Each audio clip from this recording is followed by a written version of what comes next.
May mga tao talagang kahit harap-harapan ng ipinaparamdam sa yung itigil mo na, pero ikaw, umaasa pa rin na maayos pa.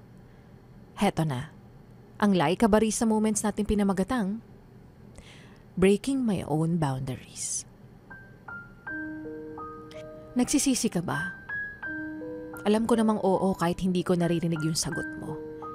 Nakakalungkot, diba? Na you break your own heart by telling yourself to give it another shot.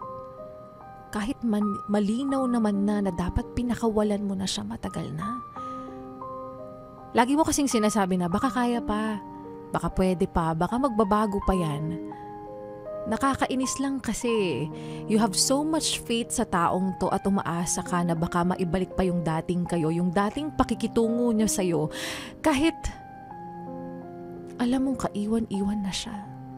Pero naniniwala ka na there's always good in every person. Na baka ngayon marami lang siyang pinagdaraanan. Baka ngayon marami lang sa kanyang gumugulo. At katagalan kapag nakita niyang nanatili ka, baka doon niya ma-realize na teka lang, siya yung nanatili, siya yung nagtiis. Bakit ko ba sasayangin yung taong to? Pero hindi naman nangyari. Kasi nagmukha ka lang tanga. Dahil hindi laging ibig sabihin na nagstay ka. Hindi dahil nagpakamartir ka, pinagtsagaan mo o tiniis mo, may magbabago.